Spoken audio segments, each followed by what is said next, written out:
Hey there, entrepreneurs. My name is Sushant, and welcome to TrepTalks. This is the show where I interview successful e-commerce entrepreneurs, business executives, and thought leaders, and ask them questions about their business story, and also dive deep into some of the strategies and tactics that they have used to start and grow their businesses. And today, I'm really excited to welcome Sashen to the show. Steven is a former competitive runner and the co-founder and CEO of Xero Shoes. Were you not? I made that face because I'm still a competitive runner. So I'm a competitive sprinter at 61. Awesome. I don't know. I got that from somewhere else, so it's my mistake. That's okay. Xero Shoes is a minimalist footwear company dedicated to giving people the freedom of barefoot movement. And today I'm going to ask Steven a few questions about his entrepreneurial journey and some of the strategies and tactics that he has used to start and grow his business. So, Steven, thank you so much for joining me today at TrepTalks. Really appreciate your time. Pleasure. Let the fun begin. I mean, so we can start there. It's we were just talking, and you said you're still a competitive runner, and you obviously don't look 61. I mean, at least I don't. You don't look 61. I don't know what 61 is supposed to look like, but okay. I mean, from like a comparative, if you compare like the average person at 61. Well, where's the fun of comparing yourself to average? No fun. And you're not average for sure. So can you share a little bit about yourself how did you get into competitive running and what kind of got you into entrepreneurship and starting this business? Well, the running part is pretty simple. I was growing up the fastest kid anybody knew, through elementary school and middle school. Then everyone got taller than me, and the running coach that we had, the track coach we had in my high school, didn't know what to do. He wasn't actually a really good coach, frankly. So I stopped running. I was a gymnast as well, so I focused on that. And I gave up running from the time I was 15 till I was 45. And what happened then was a friend of mine made a comment about how there's a competitive track and field circuit for older people, masters athletics. And I had no idea. And it just so happens I was living in Boulder, Colorado, where competitive and world champion runners are everywhere. So I got back into sprinting after a 30-year break. And I spent the next 2 years getting injured pretty much constantly because in my head, I was still in my 20s and my body was definitely in its 40s. And then that leads to the entrepreneurial part. I'll go way back in time prior to starting Xero Shoes. The number one predictor of someone becoming an entrepreneur is having parents who are. So my father was a dentist. He started his own practice. My mother, her father was an entrepreneur. He had his own business as well. And she did a lot of consulting, started her own company also. And so I've never had a job. From the time I was a kid, I did things to make a living, starting my own businesses, doing magic shows for kids' birthday parties. In fact, when my sister became a freshman in college, she's a couple of years younger than me, she called me and said, "How much allowance did Dad give you when you were a freshman?" And I said, "Yeah, I haven't gotten an allowance since I was like 15 and started making my own money." And there's a long pause, and she goes, "Okay, don't tell him I called." So out of college, I did stand-up comedy for a living. I then invented a piece of software for film and television writers because I was doing some screenwriting. I got a degree from Columbia University Film School. I've been an internet marketer since 1992. So I've just done nothing but find things that were interesting to me and happily found a way to make a living with those things. That is so interesting, such an interesting background. And it's interesting that you say that number one predictor for someone becoming an entrepreneur is the parents being entrepreneur, which kind of logically makes sense. But why do you think that is? I mean, do you think that entrepreneurship is like it's certain, like it's a way of thinking that unless I know there are some people who are kind of born entrepreneur, they are born salespeople. Do you think that the people now we're going to have the nature nurture conversation. I don't have a good answer for that. I don't know how much of it is some genetic something or how much of it is just modeling what you see. I know that many of my parents' friends also had their own businesses, so that was just sort of around me. But many people think of entrepreneurship as risky, and what I can say is that that's never been a thought that's crossed my mind. For me, it's always just the idea of finding something interesting and pursuing that and finding a way to make a living at that. That's just always been the way that I've thought. It literally never occurred to me to try to apply for a job. I've occasionally thought about doing it just to see what it's like. Hmm. And But did you ever get, I mean, the other thing is entrepreneurs actually, it's difficult for entrepreneurs to find a job because a lot of the times it's like, no, I don't play well with others. yeah. Or at least I'll say it this way. I was asking my father for a loan for something that I was trying to do. I don't remember what it was. And he said to me, why don't you just get a job? And I said, because it wouldn't end well for anybody. And all that really means is that most of the times, if I'm working for someone, unless they are super, super, super smart and competent, then they would think that I'm trying to steal their job, which would not be the case. But I'm, really good at the things that I'm good at. And that's what they'd be hiring me for. And if there's any sort of hierarchy or any sort of political, ladder climbing, it just wouldn't end well. And I mean, I haven't had a job, but I've been involved with organizations where at some point the person at the top of the organization is happy having me on board because we're very much equals and they're able to do the same job. And then at a certain point, they think we're in a power struggle.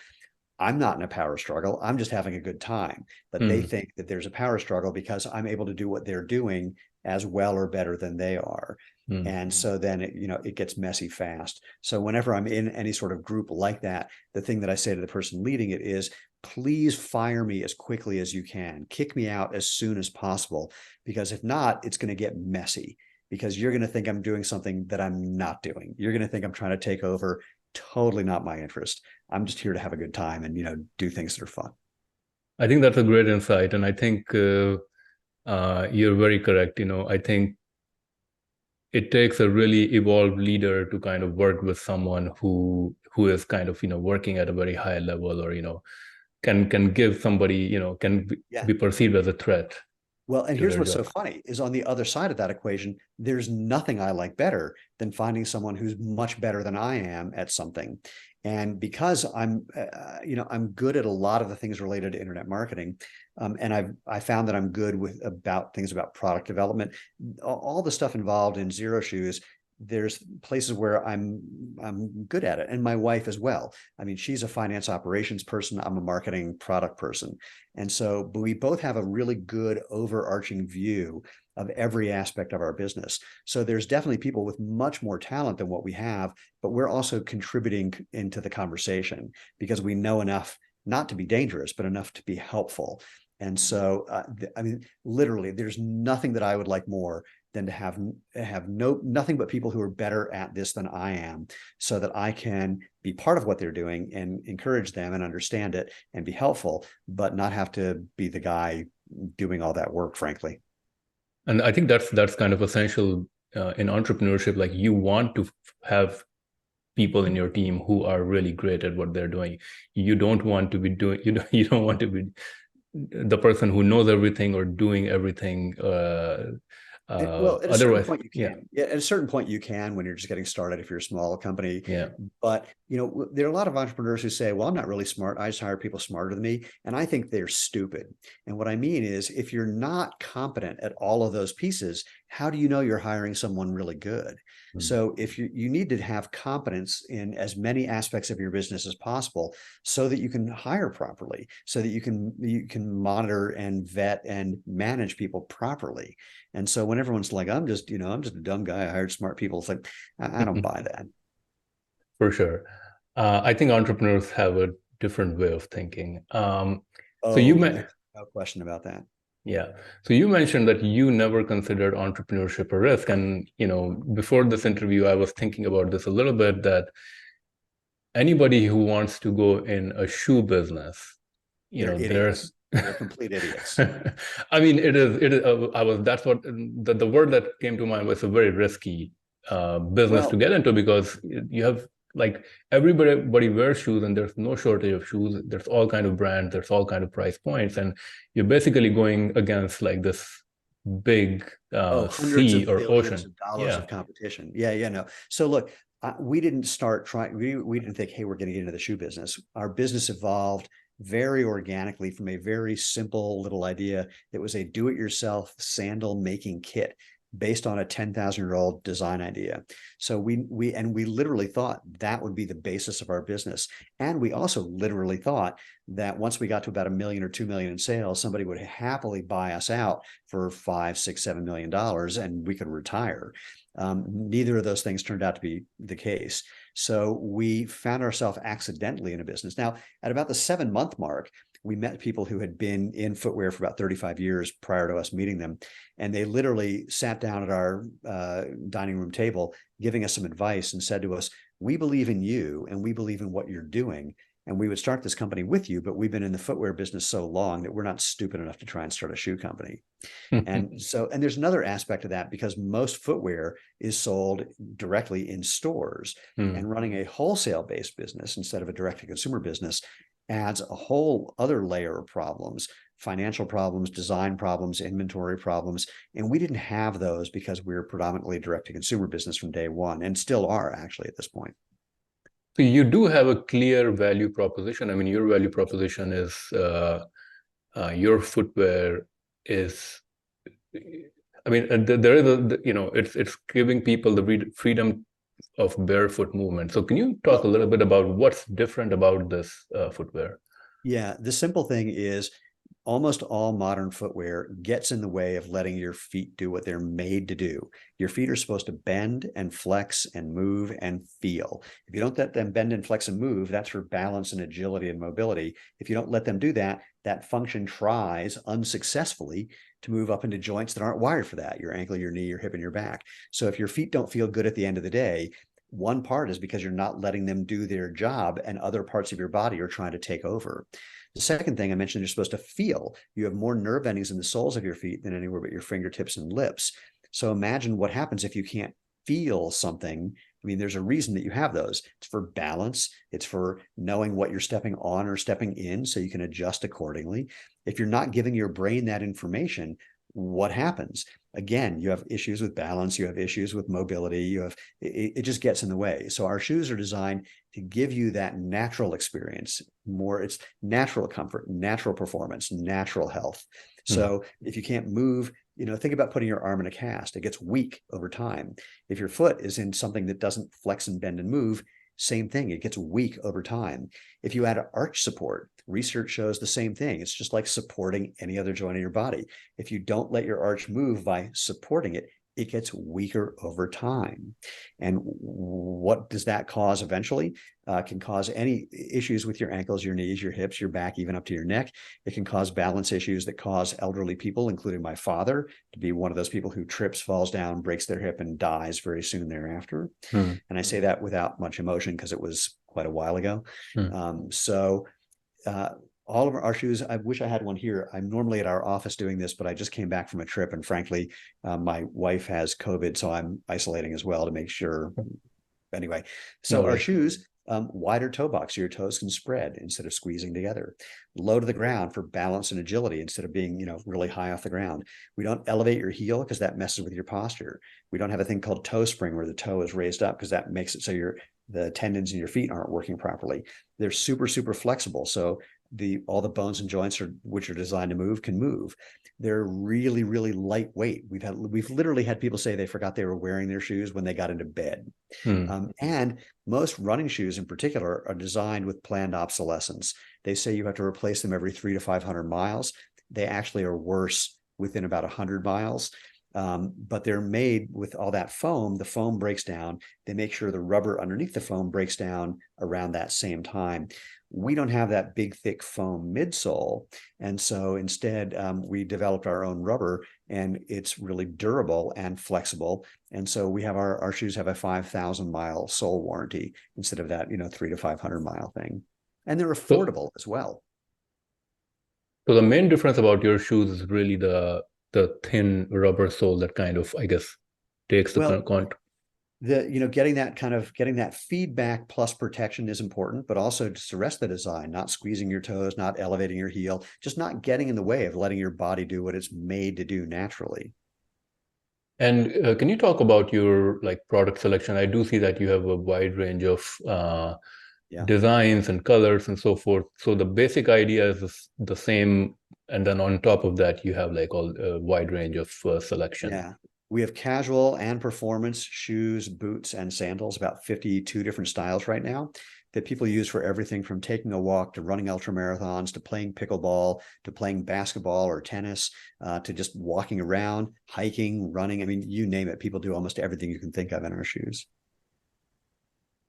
What was the product development process like? Is this something that is the idea that you came on your own while you were kind of going through that running journey, or is this something that you kind of, you said this could be an interesting idea, and you worked with other like product developers to build A this? little bit of both. So again, our first product was literally a sheet of rubber, like 12 inches square, some cord and instructions on how to cut out something the shape of your foot and put the cord in there and attach it to your foot so you could walk around in something that was giving you that barefoot feeling, but with protection.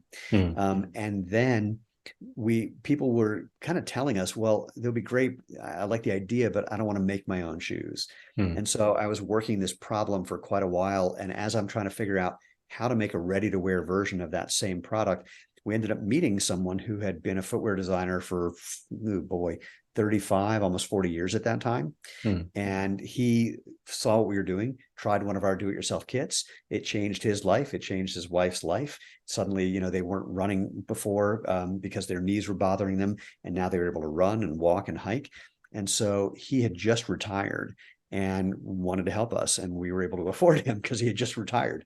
So we brought in, this is a guy named Dennis Driscoll. We brought him in, and with his help, we developed ready-to-wear sandals, and then a sport sandal like Teva Chaco Keen, but weighs 70% less.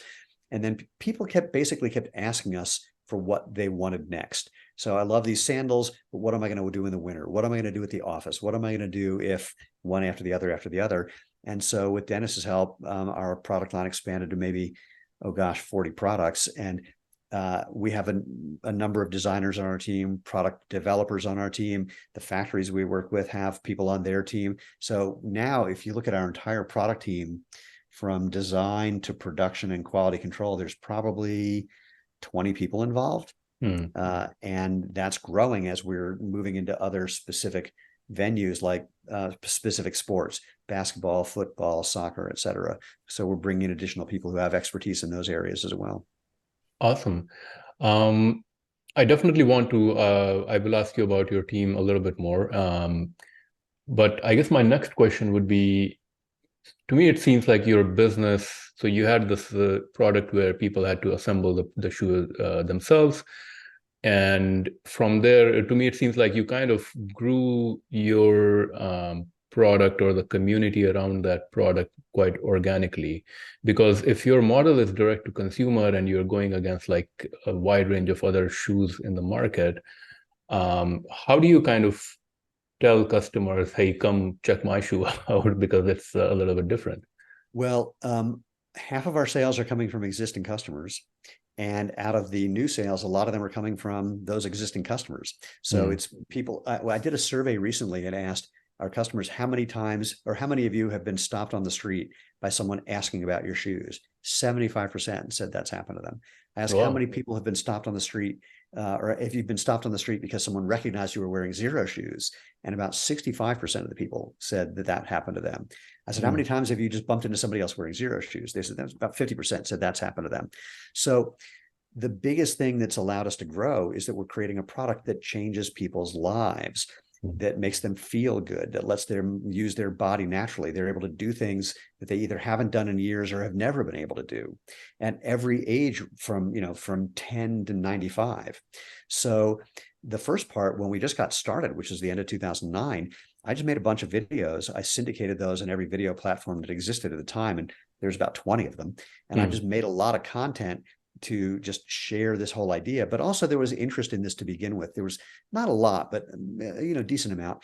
And I just got involved in those conversations. I just tried to offer value to the people who were already expressing interest. A friend of mine said this really well: making money is easy. Just find out where the money is flowing and get in the way. Or another way of saying that is find where people who are already congregating, talking about what you're doing, see what they're complaining about, and see if you can offer them some solutions. And then if you have, in our case, the solution was, here's what you can do. You can go get all the parts on your own, or we've already assembled them for you and it'll be less expensive. And so, and then it's just moved from there. At first we couldn't even do any paid advertising because it was too expensive. We had a $20 product. And in the early days, in the whole Barefoot boom back in 2009, 2010, the big shoe companies were paying $2, $3, $4 a click just to keep people away from this idea. And so it took us maybe, like 7 years maybe until we could actually run our first paid ad, because things had gotten less expensive. We were getting more popular. We got better at doing what we were doing. Prices again came down on ads, and we were just capitalizing on new channels that emerged that didn't exist back in the late 2009. And now, do you have kind of a better idea of your the target customer persona? Like, I'm assuming, for the regular average Joe, for example, when I go to buy a shoe, I'm looking, like, my main criteria is, what's going to look fashionable and things like that, right? I would assume a lot of the average Joe who are not thinking about the function more than the fashion, they may not even, think about the functionality aspect of it. So is it more around like people who are more into like running, walking, or No, it's I like to say that it's health and fitness minded people, but that's almost everybody really. If you have back pain or knee pain or whatever, I'm not saying we cure back pain or knee pain. I'm not allowed to use the P word. Because we don't have, and there's things that if you read testimonials on our website, you hear amazing things from people. Once you let your feet do what's natural, you let your body do what's natural, some incredible things can happen. We can't make medical claims because there's not a specific scientific study done with our shoes that talks about some of these. Now, happily, some of these studies are going on right now, and soon we'll be able to use certain words that we're not supposed to use. But some of the things we do are so unusual looking that in a store, people pick them up. And because they're so lightweight, that gets people's attention. And then they put them on their feet and they don't squeeze their toes together. And while they weren't thinking, I need shoes that don't squeeze my toes together, because they never knew there was an option, suddenly they have that experience and literally their eyes light up and they go, oh my God, and my toes can spread. And then they start walking around. It's like, I can feel my feet moving. We had some basketball players, we put a shoe on them, and without exception, they all said, I'm using my entire foot. I can feel my entire foot. And they were just ecstatic. So you definitely have to make things that are either attractive to people and then have a point of differentiation. In our case, the shape, the lightweight, the feeling that you get, or frankly, make things that are so polarizing that it gets people's attention. There's a whole thing that's been still going on about ugly shoes, and people are responding to ugly shoes. So now what happens with those companies that make ugly shoes is eventually they start toning it down, because they get a lot of attention from the early adopters who are okay with ugly shoes, but they know to grow the business, you have to make things more acceptable to more people. So we don't have a single customer avatar, because we have so many different products that so many people use for so many different reasons. Like any one of our product, there's maybe 5 different kinds of people using that product for 20 different reasons. So one of my favorite examples, we have a number of professional golfers who like our shoes and they swear by our shoes. And each one of them is talking about a completely different shoe. One is talking about one of our sandals. One is talking about a trail shoe. One is talking about a running shoe. One is talking about a gym training shoe. I don't remember what the 5th one is.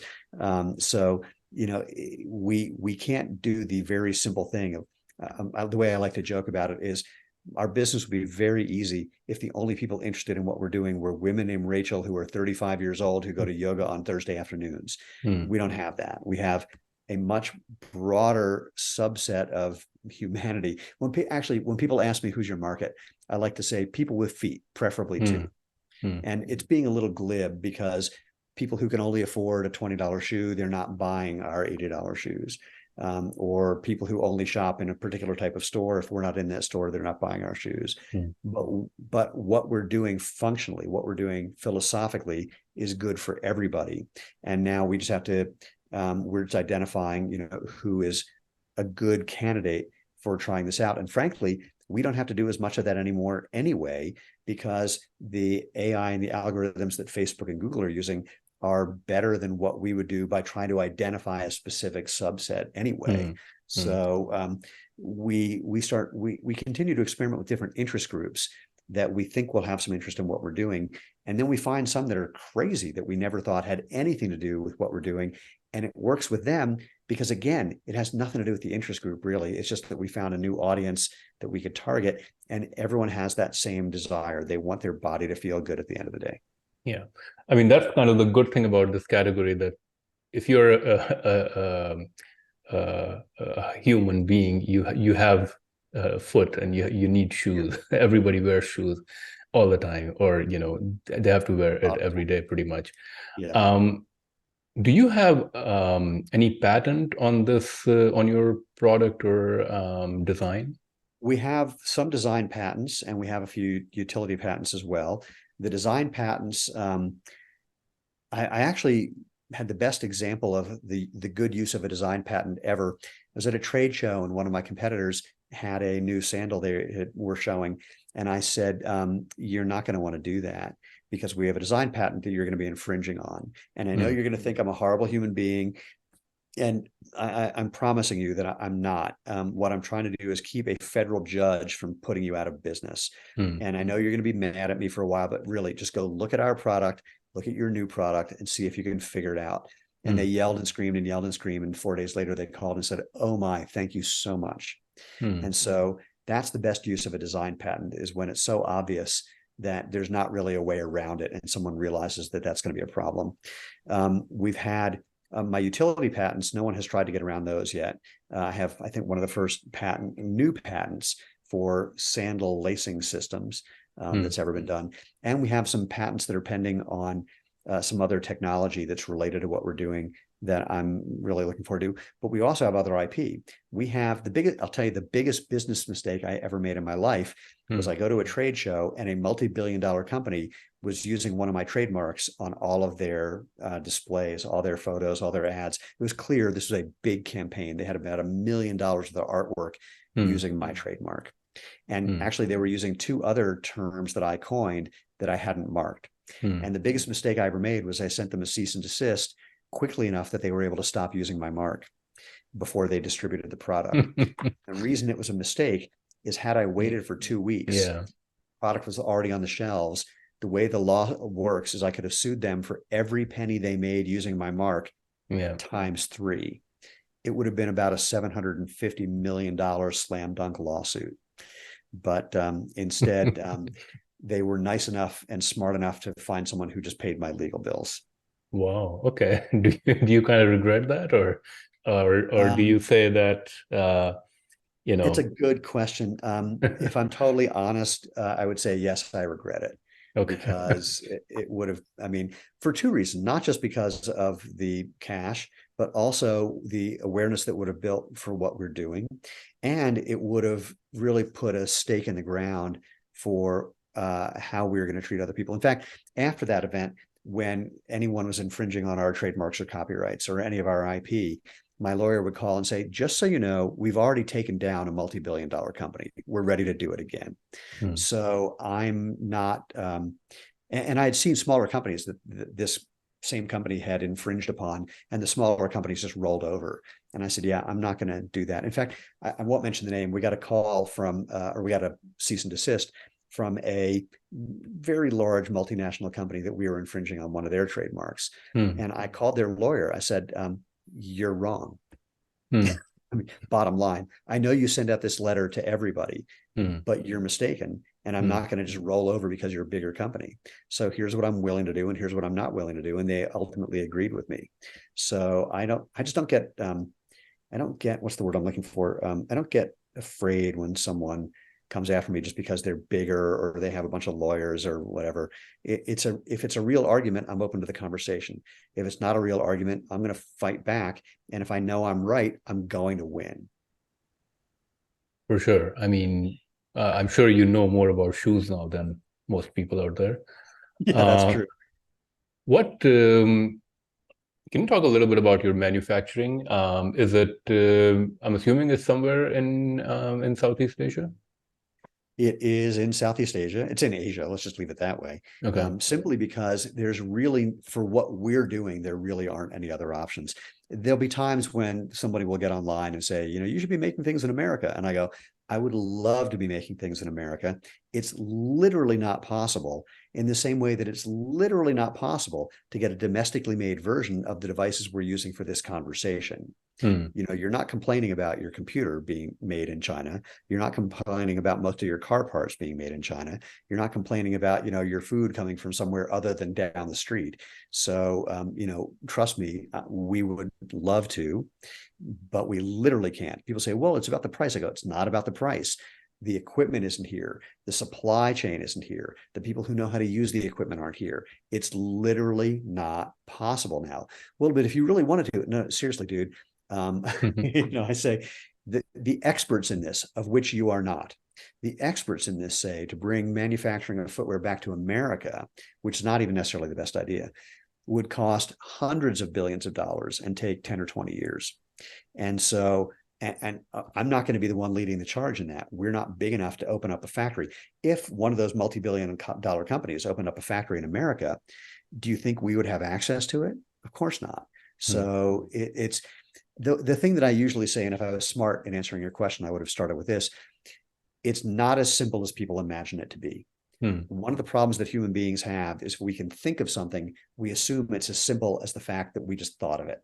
And most situations are not that simple. And when it comes to manufacturing almost anything, but especially footwear, it's just not as simple as people want to imagine. And they also imagine that it's different. They also imagine that $200 pair of shoes you just bought cost $5 to make. No, if that's a $200 pair of shoes, I'm betting it cost $45 to $50 to make it. If it's a $100 pair of shoes, it probably cost about $25, $30 to make it. And that's including, getting it here and et cetera. So the people who make more money are actually the stores that are selling it. Their margin is much bigger than our margin, except when we're selling direct. So again, even that aspect is very, very highly misunderstood. Are you now in retail, or you're completely direct to consumer? No, we're in about 800 stores worldwide, or 800 doors. So if a store has multiple stores, that's referred to as doors. So REI here in America, they've got about 170 doors. We're in those. There are a number of places in Europe, for example, where, again, one store, many doors. So our retail business is growing very quickly, especially overseas. And that's really helpful, because footwear, people still like to try things on before they buy them. Even if you can do free exchanges, people are much happier, most often, especially for something new, trying it first before they commit at all. And once they understand a brand, then they're more willing to just buy online. So when Nike talks about their online sales, you got to remember, these are people who are existing Nike customers who trust Nike already. So it's a very different thing with an upstart brand where people are trying to learn about it for the first time. And again, we've grown predominantly direct to consumer.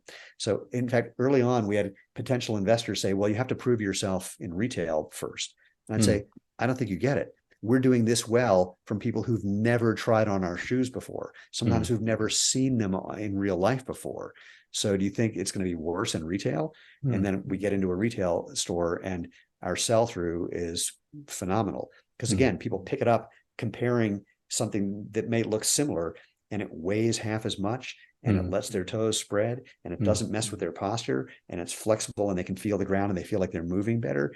So we do really, really well when we're up against the competition in retail. Is your focus now really, to me, it seems like your brand is recognizable among the people who have kind of now come to know your product, and, they're kind of the brand evangelists for you. But now, because it seems like your product is very functional, and anybody who kind of uses it, becomes a fan, is your focus now to get it more mainstream, like more in retail stores, so that people, more of the general public, starts recognizing this brand? My focus is changing the world. And I know that sounds hyperbolic and a little grand, but literally, footwear for the last 50 years has demonstrably been causing problems. It's like tobacco, except that it's not killing people. But people don't know that because they haven't had any options until we started doing this, and a few other companies have done the same. And when I say changing the world, our average customer who's been with us for a number of years owns I can't remember, between 3 and 5 pairs of our shoes. We hear from people whenever I do like a Facebook Live event, someone will mention, hey, I just bought my 10th pair of shoes. And the next post will be someone saying, I have 20. So that doesn't happen if you're not changing people's lives, and change enough people's lives and you change the world. So that's my focus. The specific way that happens, there's the grassroots groundswell version of that, which you cultivate by just getting more shoes on more people's feet, however you can do that, whether it's making it easier to buy online or getting into more retail. And then the top down part, which is some people think of it as celebrities, but that's actually rarely the thing that drives something authentically. But what it can be is people who do have high visibility, who are interested in what we're doing because it's providing a benefit for them. So we have a lot of professional athletes who've been coming to us lately because they understand the value of barefoot training, but they don't want to be barefoot. They know that just walking in shoes like ours can build foot strength, and they know for their sport, foot strength is really important. So we're getting more of that. And there's some things happening now. I spoke to the agent for a couple of professional athletes, and I said, as soon as we have, any of your guys doing their sport in our shoes in public for just like 5 minutes, the big shoe companies are going to have a response. And he said, oh, you don't have to wait that long. Someone from Nike called me last week to find out what you're up to.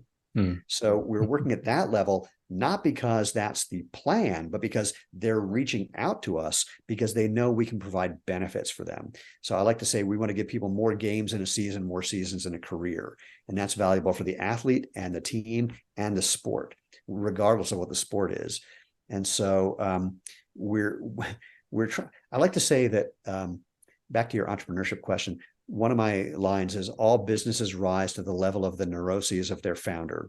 And so my neuroses is that I don't think like this. I think like this. I think wide. So the thing I'm focusing on is bringing in the people into our company that we can to handle growing as fast as we can, not for the sake of growth, but because we're changing people's lives. And because we know that once we have one of those players in that game, in our shoe, the big companies are going to respond in some way. And frankly, the smartest thing they could do would be to work with us rather than fight with us, because we're already doing it. And it's going to take them 12 months to catch up. And by then, it'll be obvious they're the also ran. So yeah, I'm just trying to change as many people's lives as I can, as fast as I can. So does working with you mean, a big company, a really giant behemoth, I think they only employ a few tactics. Either they will, do the crap out of you. Yeah, or they can just acquire you. Would you be kind of? Yeah, literally. Well, here's what I've learned. This is my other big entrepreneurial lesson. As an individual sport athlete, or maybe just being naive, I don't know which it is, I've always worked on the idea of, best man, best thing wins. What I learned in previous businesses of mine is when you threaten someone's livelihood, they just don't say, congratulations, you win, and walk away. Yeah. They will do whatever they can think of to stay afloat. And often they will think of things that I would never imagine in a million years, because I'm not in that situation. So big companies, their first move is usually to try to sue you, because that's the easiest thing. They've already got lawyers on retainer. The next thing be much more expensive to acquire, but that would be a really, really smart move, because if we're on one side of the fence with this natural movement minimalist idea, and they're on the other side of the fence with a big, thick, padded motion control, whatever, the smartest thing they could do would be put me in the room with any of their developers and have panel discussions about how to pick the right shoe. And I say that because I've been on these panel discussions, and they're the most well-attended piece of any event that we've been at, like the American College of Sports Medicine. They have this discussion, fills the room, unlike anything else. Now, if you own both ends of that spectrum, you win no matter where people fall in the conversation. The only challenge is that the people that they would have debating against me would have to have Mount Everest level egos, because I will destroy them by asking simple questions like, yeah, where's your proof for that thing you just said? Or what you just said violates the laws of physics, or what you just said would be easy to demonstrate with certain scientific instruments, and you've never done that. Or the simple thing is, again, I mentioned on the Nike website, they have the results of a study that they created, that they paid for, that proved that their shoes injure people at a very significant level, a level so high that if our shoes injured people that much, that fast, we would be out of business and I would be in jail. But they're fine. So if I just point things out like that, the person on the other side of the debate stage has to be able to handle that. And not a lot of people have the perspective of saying, hey, we're getting paid to do this. I don't need to win. I just need to show up. Most people, they want to win. And what we have on our side is the truth. And the truth is kind of impossible to beat. You can, grandstand and get some people on your side because they're not willing to consider the truth. I get that. That's fine. I'm not trying to get everybody yet, but I mean, I know I'll never get everybody. I'm not an idiot. But when you say things that just make sense, like your feet are, you have over 100 muscles, ligaments, and tendons in your feet. If they can't move, what happens? They get weak. What happens when your feet get weak? What kind of problems could that cause? Well, there's no arguing that. This is just all common sense. We all know the answer to that question. And then I hold up a shoe that doesn't let your foot move. This is a slam dunk argument. So anyway, yes, you're right. So suing is one thing, acquisition is another. Do you have another thing that would be the appropriate way to respond? I don't Copy. know. I don't Copy. know. So thievery is a third way of responding. And it's a fine way of doing it. I mean, look, I'm not suggesting that we should be the only natural movement company in the world. In fact, there are already, I don't know, 40 or 50. There's two that are the predominant players, myself and one other company. But the more the merrier. That just builds awareness. And I'm okay with that. I hear there's more than one company that makes cars and refrigerators and computers and light bulbs and everything we own. So it should be that way. That's great. The job then is to differentiate yourself in some way, whether it's through marketing or through who your audience is, or there are an almost infinite number of ways of differentiating yourself. So copying somebody is one thing. The footwear industry is notorious for stealing ideas from each other, because once the idea is out there, someone else will find a way of doing something similar that's not exactly the same, but is in that same universe. I'm cool with that. But to your point, it would be smarter for someone to make an acquisition play, because then they could own what we've done much faster and build on that much faster than trying to come in and say, hey, here we are, when our existing audience is going to go, you're just ripping off this idea. You're just here for the money. You don't really believe in this. Because if you really believed in this, you'd stop selling everything else you're selling. For sure. Yeah. I want to talk a little bit about Shark Tank. And can you, I read that you the deal that you took from Kevin O'Leary was for, you didn't take it. Okay. No, we turned it down. Okay. So you own 100%? No, we did at the time, my wife and I. And then we brought on a private equity partner back in December of 2020, when there was a whole bunch of things going on where we needed the additional cash because some of our debt financing vehicles disappeared because of the pandemic and because of supply chain issues. And also we thought that they would have some ability to help us grow the business faster, which they have. So they have a minority position in our company.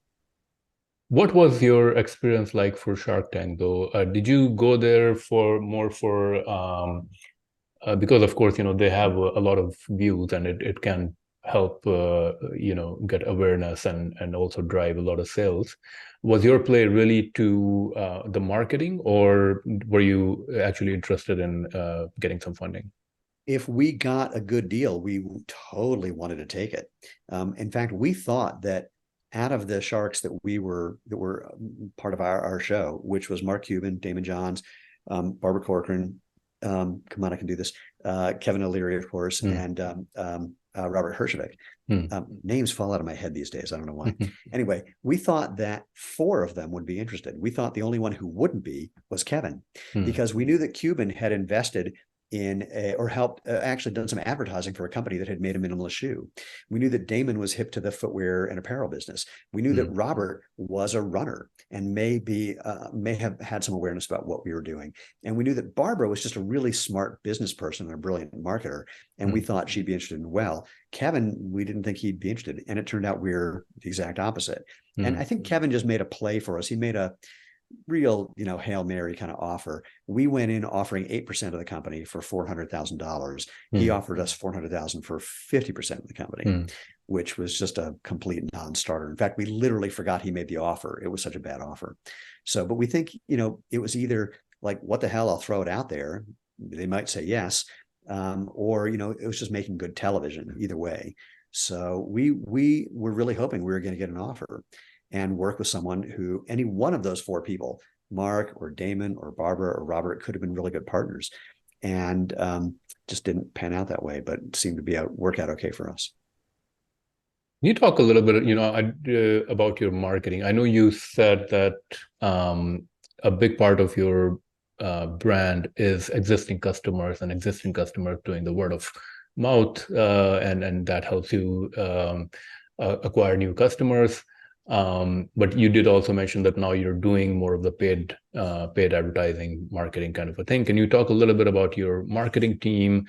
Is it completely in-house? Is it agencies? And how, like, what kind of marketing you're doing in terms of new customer acquisition? What's working, and what have you tried and kind of didn't work? Well, so that's an entire weekend seminar that we could do, because it's not a simple answer. But I'll try and do the simplest version that I can. So I've been an internet marketer since 1992. And so I know how to do a lot of these things, if not all of these things, not necessarily as well or as detailed as other people, but I know my way around. And what that allowed me to do was find old friends of mine who'd become experts, or friends of friends who were also experts, and build out a mostly outsourced team. Because anyone who's smart enough to learn what I need them to do would be smart enough to then start a small agency and find two more people just like me. And because they'll have enough bandwidth to do that. Running Google Ads, for example, for us, it's not a full-time job for us. There's no way it could be. So I've just put together a bunch of people who are each specialists, and we all work together. So I have my Google team, I have my Facebook team, which is actually two different media buyers who have very different strategies that don't cannibalize each other. I have my social media team. I have my Amazon team. And the team is usually anywhere between two and four people typically. And I could go from there. We're bringing in additional copywriters. We're bringing in additional videographers. We're bringing in additional people who do other forms of visual creative. And people will say, oh, you can just use AI for that. It's like, nope, you can't. There's a lot of things where AI is just not smart enough for these edge cases. Remember, large language models, even things like Midjourney, learned on a set of data. And if you're doing something that's different than that data set, they don't know what you're doing. So when I ask Midjourney to make a minimalist shoe, it doesn't know how to do that because it didn't train on that data. So anyway, so I've put together this team that's always expanding if we find some new channel, some new platform, some new methodology that needs specific expertise in that area. New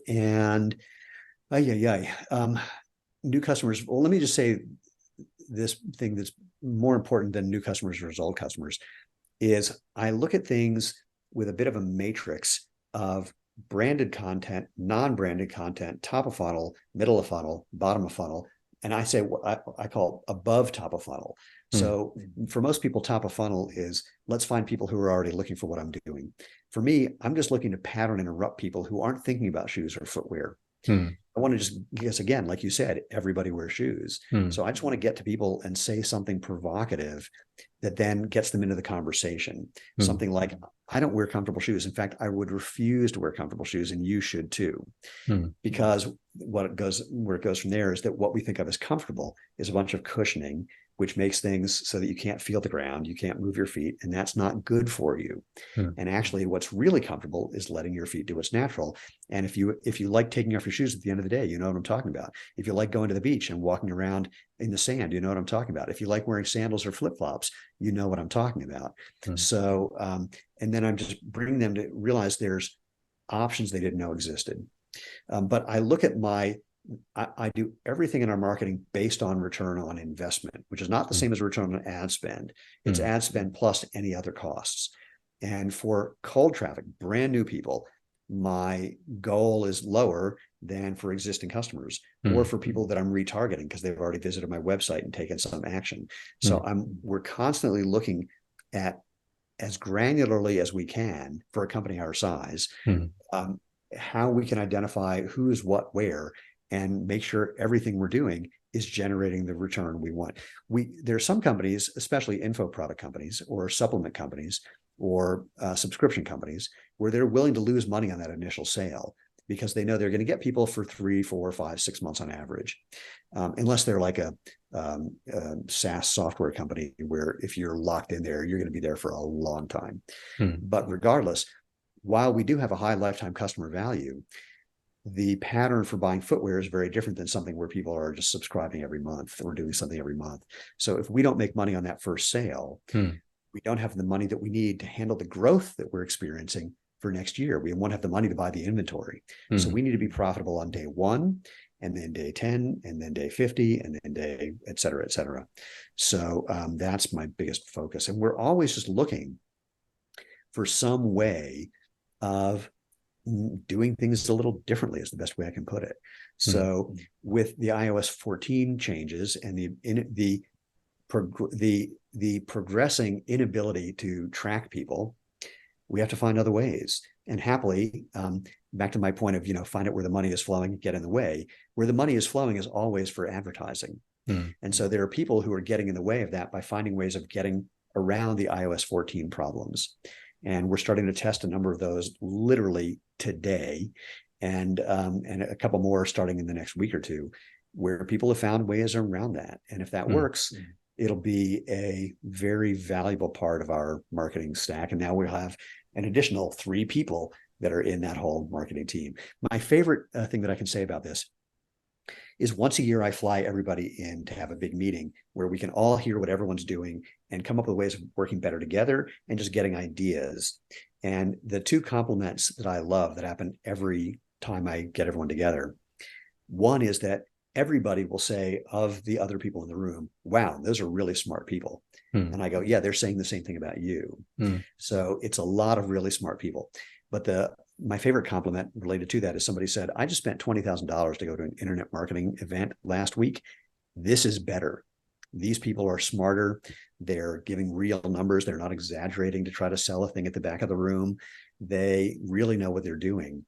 And they know enough about everything else that, it just helps everybody. So that's the thing that I'm most happy about when it comes to our marketing team. That's really, really great.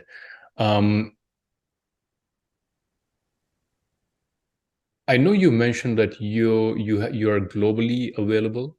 So some markets outside the US are more. You said you're growing quickly than others. Can you talk a little bit about your markets and like your fulfillment strategy in every market? Yeah, kinda. So it's not so simple. So we knew there was a market for what we were doing in Europe, and we opened a European office in Prague. And so we have a smaller version of what we're doing in the US in Prague. The difference is here in the US, we're managing our own warehouse because we just want that control for a number of reasons. In Europe, we're working with a 3PL, third-party logistics facility, for people who don't know. But because we tried working with 3PLs in the US and was not a pleasant experience, we knew the very long list of things that we needed that company to prove they could do before we worked with them. It's literally like 50 different things they have to show us they can do. And then we have we took over xeroshoes.co.uk, and that was being run by an independent dealer that we met very early on, who thought it'd be a fun little side business, and then it got too big for him. So we took it on. And for a while, we were doing fulfillment through Amazon. In fact, as of today, we're still doing fulfillment through Amazon partly. But we found a 3PL in the UK, and we're going to be opening an office there as well. In other places, we have distributors. We have a distributor in Japan. We have a distributor in Australia and New Zealand. We have a distributor in Thailand. So they're responsible for everything other than just us making the shoes and giving them to them. So I don't know if at some point we will take that on ourselves or not. We're certainly not at the point to do that now. We learned in China, we worked with a third-party marketing and fulfillment company, and it started going. It took a while to get it going, but eventually it was going really well. But it became clear that two things became clear: that the Chinese market needed some variations on our product, and we didn't have the money to make those variations and support that business yet. And it was really clear we were going to need people on the ground in China. Similar to what we did in Europe, we needed that in China, and we weren't prepared for that yet either. So it's evolving on a monthly basis, if not faster. One of the things about the internet, one of the things that's been problematic about the internet is everybody assumes that they can get anything they want everywhere they want. And it's like, no, we can ship around the world, but we're not a multinational corporation the way Nike or Adidas or Puma is. So you can't, people think of us because we're in footwear as if we're just like that. It's not the way it works. So that's changing as our company grows, as our market expands, as more people approach us who want to be helpful. We got a call from someone in South Africa who's a distributor, and he said, I heard what you're doing in Europe. Sign me up. It's like, well, that was easy. So, but eventually we're going to need to have some kind of warehousing in South Africa. If for no other reason, then they're on the other side of the equator. So we're out of sync seasonally, and we can't produce out of sync. So we're producing for our biggest markets. They're a smaller market. So it's going to need, to be handled in some way. Again, it's one of these things that I never imagined I would ever have to deal with. And now it keeps my wife and I up at night. For sure. I can ask you a lot more questions, but kind of we're running out of time. So I'll move on to our rapid fire segment. In this segment, I'm going to ask you a few quick questions, and you have to answer them maybe in a couple of words or a sentence or so. So one book recommendation for entrepreneurs, and why? Two. Actually, probably more than two. One is Fooled by Randomness by Nassim Taleb, which will help you realize that a lot of what's going to happen for you is luck and not all about you. And another is Stumbling on Happiness from Daniel Gilbert from Harvard, which will help you discover that your idea that once you have a successful business and have made a certain amount of money, that will not, in fact, make you happier, and can get you off that kind of hamster wheel of thinking that will be the solution to all of your problems. Do entrepreneurs get into entrepreneurship because they think it will make them happier? I doubt so. They have the fantasy that they're gonna have something that hits it out of the park, and they're gonna become, the next. Here, wait, I'll tell you this one. Somebody called me a little while ago and said, "Hey, we have an opportunity to go to Richard Branson's island and hang out with Richard Branson, and it's going to be, I don't know what it was. Let's say it was $10,000. Doesn't matter." They said, "Do you want to go?" I said, "Oh God, why?" They said, "What do you mean why?" I said, "Why would I want to go?" "Well, imagine what you could learn from Richard Branson." I said, "Oh, I already know what I could learn from Richard Branson." "Oh, really? What is it?" "Oh, I'm not Richard Branson." And guess what? Neither is he anymore. He couldn't go back and start the way he started now because he has changed and the world has changed. That was a rare, clearly unreproducible event because no one else has done it. For sure. An innovative product or idea in the current e-commerce, retail, or tech landscape that you feel excited about? Wait, give me that one again. What do I feel excited about? Product or idea. Another product or idea. Oh, well, the simplest thing is, again, we're changing people's lives every day, and that's what gets me out of bed in the morning. But you don't like any other product or idea like that you kind of feel excited about? Why would I pay attention to my competition and I pay attention to my market. Okay. I don't, everyone's very high and mighty about AI. From my experience, AI can do some interesting things, but it has a lot of limitations. And in fact, a quick thing about this, I remember in the early days after ChatGPT 3, there was all these people showing how great it is for SEO, and they're using ChatGPT to build these SEO friendly pages, and they're watching their traffic go up and up and up until it went to zero. So, new things, I've been doing this long enough that I've watched new things come and go. I'm not saying AI is going, but I've watched people get really excited about crap that has a limited lifespan. And people never think that has a limited lifespan. They always think it's going to go on forever. And here's my favorite simple example. Remember when MailChimp was really, really popular? Yeah. What happened? It's like, I've just seen it I've been here 32 years. Yeah, I've seen things come and go, come and go, come and go, come and go. So the only thing that I pay attention to that gets me excited is the things that I'm doing in our business, and everything else I know is going to come and go. So I don't get excited about it. I use it for as long as I can. And when it stops working, I move on to whatever the next thing is and see if it'll work, because not everything works for everybody. for sure. A business or productivity tool or software that you would recommend, or a productivity tip? I don't have one. No, It's all too individual. I've never found any productivity software that works for me because it doesn't work the way my mind works. It doesn't, if I have to, here, wait, hold on. My favorite productivity tool, notebook. paper and pen, because it's the fastest way I can get something out of my head.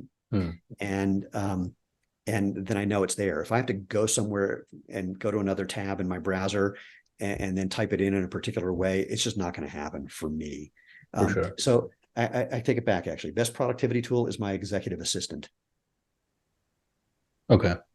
Another person. Really, Okay. and that's a recent phenomenon that I've been able to have that. But it's someone who can go through all of my email, get rid of all the crap I don't need, forward all the things that need to get forwarded in an obvious way. So I'm only seeing a small subset that I need to deal with on a daily basis. It's the best. I will tell you about a software, an email software that can be useful to you. So afterwards. Well, okay. But I mean, to put that in context, though, we're using a new CRM and email tool for our customer happiness team. Tremendous, great value for them. Doesn't do anything for me. Okay. Another startup or business that you think is doing great things? I don't know. I don't pay attention. No. I can give you an idea for one. Sure. This is something. So I took basically my first real vacation last week. My wife and I were in Cuba, where we had practically no internet. I used my phone all day as a camera. That's the only thing I used it for. But I had my vacation responder on. And when someone emailed me, they got my response saying I was out of the country.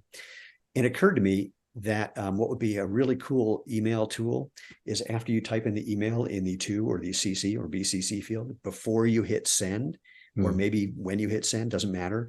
If one of the recipients has a vacation responder on, you automatically get it before you actually send the email. So that way you don't have to bother somebody and then have to bother them again later. Wow, very interesting. Yeah, it's a brilliant idea. A peer entrepreneur or business person whom you look up to, or someone who inspires you? No one? No, again, and it's only because I don't know these people. I mean, look, people thought Sam Bankman-Fried was like the greatest thing since sliced bread till they found out he was, a complete lying thief. I mean, that happens all the time. If I don't know them, I don't care. If they're not doing something that I can directly apply, why do I really care? And I know that can sound narcissistic, but it's really just practical. Why am I going to be, paying attention? Why am I going to go spend money to meet Richard Branson? I mean, it could be fun. He might like my shoes. He might introduce me to people. But in terms of running my business, he doesn't know my business. So I don't really do that.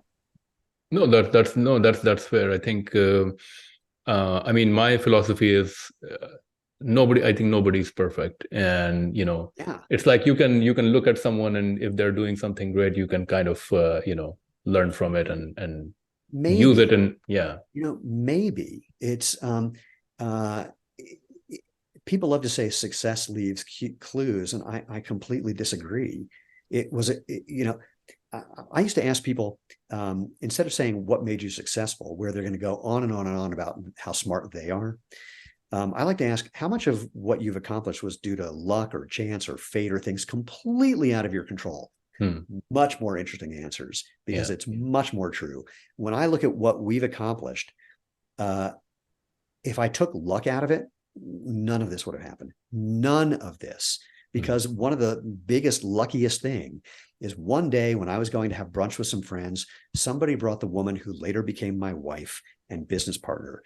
Keep in mind, though, for the first 4 years she knew me, she avoided me like the plague. So it wasn't like it was love at first sight and, business. It was like the luckiest thing ever was that somehow I met this woman accidentally, And somehow over time, she eventually decided to be my friend and then to go out with me and then become my wife. And if that hadn't happened, none of this would have happened. And that was just the first in an infinitely large number of lucky things. And I harbor no illusions. I mean, look, we're smart people, but if we take the luck out, zero, zip. No, I completely agree, and I think luck definitely plays a huge role. I think the way I see it is like, if you consider yourself an atom in in a container with a lot of other atoms, the more you kind of like the more actions you take, the more the more times you interact with other atoms, and it's like then you create luck out of it. It's like randomness. Luck is randomness, in my opinion. Well, It's like the more, yeah, it's random, it's random. I mean, let's be clear. Yeah. So yes, you're right. I mean, look, my neighbor was playing golf with some guy, and my neighbor asked what this guy did, and he said he had something to do with footwear. And it's like, oh, my neighbor has a footwear company. And the guy says, I just heard them on this podcast. I love those guys. I mean, again, what are the odds? I mean, yeah, the odds get better the bigger you get, the bigger your network is. But, and if you're the kind of person who sees the opportunity and eventually takes it, that's helpful. But in my mind, it's that initial thing that you had no control over. That's the one that I find the most interesting, because you had no control over it. And for people sure. love to think that, they love to minimize that, because otherwise it feels like you're just in a random world and you have no way of knowing if it's going to work or not. Guess what? You have no way of knowing if it's going to work or not. So here's a random one, just for the fun of it. In January, no, actually December 29th, I got diagnosed with a very rare form of cancer. Oh. So, I mean, it was eyeball cancer, retinal cancer, to be more specific. And the best thing that ever happened to me, for many, many, many reasons that we don't have time to go into right now. But suffice it to say, that's a form of luck. It was a random, weird thing. This particular cancer, they have no idea why it happens. They have no clue. And it's rare enough that they're not really inspired to try to figure that out anyway. But a lot of these things, weird things that happen, that we think of as, it's an old Chinese story, and I'm not going to do the version. It's like, could be good, could be bad, could be good, could be bad, it's depending on how you look at it. And we always think about luck as the positive things, but sometimes the luckiest thing is something really seemingly unpleasant and I don't mean in retrospect, you go, oh, thank God that happened. I mean, in real time, it can be the best thing that ever happened to you. And so, but we just don't think of it that way. We always think of luck as a good thing. And sometimes luck is, not so good. Winning the lottery, not so good for a lot of people. We just don't understand this luck. That goes back to my book recommendation, Fooled by Randomness. The subtitle, if I'm probably misrepresenting it, The Hidden Role of Chance in Markets and Life. I can't stress how important it is to have some understanding about that. It just gives you perspective. It makes it so you don't take yourself, pardon me for saying it this way, so fucking seriously and so self-important. I am a piece of this, but that's it. And if people try to overplay my role, I try to shut it down. I mean, sorry, this is not a rapid fire answer. We have a profit sharing inspired quarterly bonus program where we take a portion of our profits every quarter and they get divided evenly among everybody in the company, because we believe, my wife and I, that everybody is important. And if they weren't there, this whole thing could fall apart. It's a form of luck. And so we just want to acknowledge that in some way. And most people don't, they just don't appreciate it. And it just makes us feel lucky and grateful. And what's the word? Responsible. We're responsible for taking care of this thing that has happened to us and around us and for us and with us. And I think that's just a much saner way of going through your daily life as an entrepreneur. And if you disagree with me and do it a different way, I don't care. That's just the way, my brain works. No, I completely agree with you. I think most people think they control more than they actually do. They actually control they don't really control much at all, to be honest. No. But final question, best business advice you ever received or you would give to other entrepreneurs? I don't remember ever getting any advice because people thought I was crazy with everything that I was doing. So the advice they gave me was things like, don't do that. And it's like, made no sense to me. So the one that I like to give people is, well, I like to say, get a government job with a pension. That's my best piece of advice, because if saying that makes you think about it in any way, and go meet people who've had government jobs with pensions, they're having a fine time. And so if you can pull that off, I highly recommend it. And if it makes you pause even a tiny bit when I say that, you should really try to find a government job with a pension. Because if you're a real entrepreneur, there's nothing I could do that's going to talk you out of your statistically stupid idea. I've had hundreds of them. So the best advice I can give when you come up with one of these ideas that you think is brilliant, that is statistically not, is find the fastest, cheapest way to see if you're wrong. Don't try to prove yourself right. Try to prove yourself wrong. And one way is spend some money on some advertising and see how many people are willing to give you their hard-earned money out of their wallet who you don't know. Because your friends are going to agree with you. Look, the number of friends of mine who've said to me, we can't believe what you've done, because frankly, when you just got this started, we didn't have the courage to tell you that we thought you were idiots. Makes sense. Your friends and family will lie to your face. Anybody that you know, anyone you meet will lie to your face.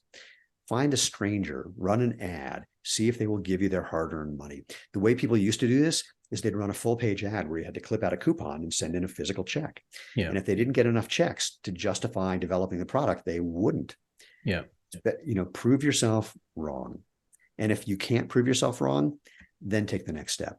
And then beyond that, it's, cross your fingers and try to put away, try to save as much money as you can. So if it all goes bad, you're still okay. Yeah. No, that's great advice. I think that's probably the best advice for entrepreneurs for sure. Well, Stephen, those were all the questions that I had. I know we went a little bit over time, so I really appreciate your time. I know you're probably very busy. Thank you so much again for sharing your story, for sharing all that great advice. If anybody wants to check your products out, what is the best way to do that?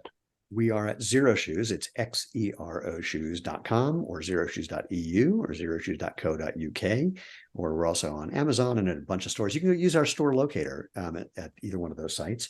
And you can find us on social media at Xero Shoes or /Xero Shoes, wherever you happen to @ /. Awesome.